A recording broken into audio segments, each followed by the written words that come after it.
Greetings, this is Frater Mercurio, the Backstreet Occultist, here again to tell you a bit more about the history of magic and the mysteries. Well, we've talked before about how magic spread across Europe from the Renaissance times, and now we're going to look at how it came across into Great Britain. There was a lot of reform going on in Europe around religion and Christianity. People were dissatisfied, in the 1600s, 1700s, increasingly with what the Catholic Church was offering and the demands it was making for payments of various sorts, payments for indulgences, which were, if you paid the right money, you'd get a free ticket to heaven when you died and all this kind of stuff. How can anyone organize that? So anyway, they made a lot of money out of this. This was shocking and not really what people wanted to do. So gradually it led to the whole Lutheran Revolution and the Reformation and the whole series of changes that led to Protestantism being established in Great Britain. So these mystical orders in the meantime were flourishing and developing.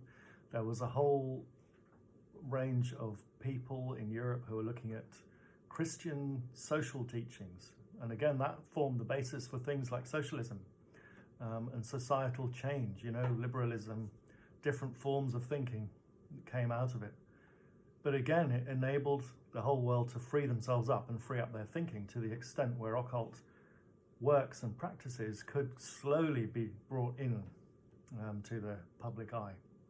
And it gradually increased and increased till, nowadays we can find books on pretty much any occult subject available through the internet or, as a PDF file on one of the websites. Everything's much more open. However, what's difficult is how you apply it. And that still continues to be the domain of the word-of-mouth teachings in various magical orders around the world. So how did that really begin to happen? Probably the key, most incredible and revolutionary change in magical and mystical teachings happened during the late 1800s, sort of 1890s, 1899 and around then. And at that time, Theosophy was founded, and also, Masonry started to be consolidated much more in England, and the Victorian era saw the foundation by 3 Freemasons of an order called the Hermetic Order of the Golden Dawn. The Golden Dawn was revolutionary. It was secret at the time, in the beginning. Nobody knew about it except Freemasons and the people they invited into it. But it really changed the thinking of how you apply occult. And these 3 guys, these geniuses, there was a Dr. Woodman who died fairly soon into the foundation of the Golden Dawn, Dr. William Wynne Westcott, who was a key figure in the whole organization, and also Samuel Liddell MacGregor Mathers. Mathers and Westcott were key figures in an organization known as the Societas Rosicruciana in Anglia. It was a sub-organization of Masonry, and it was open to men only at the time. It still is, I think, to this day. And it was where they were centered and where they found documents and they found the transmission and the lines of connection with Europe.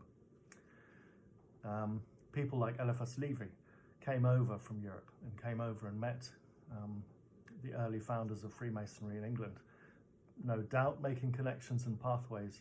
And it's certain that through the Rosicrucian Society in England, people like Westcott and Mathers were able to connect with groups in Europe.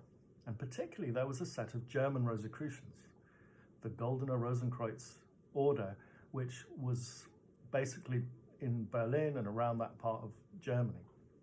This was, founded on the origins of the Rosicrucian order in Germany. And they had a huge collection of texts and library that Mathers and Westcott could access in various forms. And of course, we don't know the detail because there's not a great deal published about it. It was still in secret at the time. But they were able to obtain some key texts that were written in a cipher, because obviously, again, you had to hide all of the secrets from the church. It was still going on. There was still persecution. Even though there was all this social reform happening at the same time, there was still a great deal of, concern. People feared anything mystical, anything that was not within their religious realm. So they brought across to England something called the cipher manuscripts. The cipher manuscripts, these were the foundational manuscripts for the system of the Golden Dawn. They translated them, they were written in Masonic code, and Westcott, being an expert Mason, very high up in the Masons, and also with multiple connections all across the world, he was able to formulate this into a system.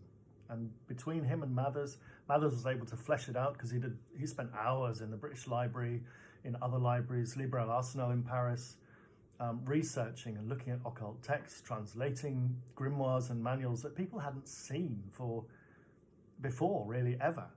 Only a few may have seen them in the past, but these were brought to light. Mathers translated, the Grimoire of Armadale into English, the Key of Solomon the King, a whole range of different texts which are now famous in the occult world, and thanks to him, they brought those out.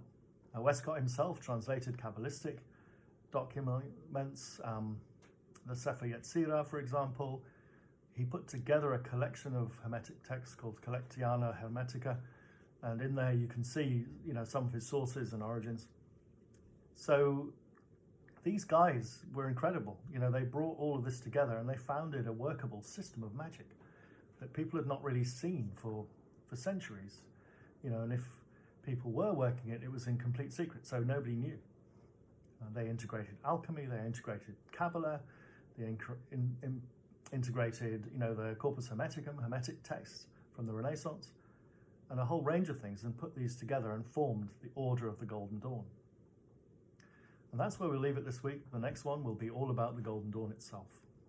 Thank you for listening. This is Frater Mercurio, the Backstreet Occultist, signing out.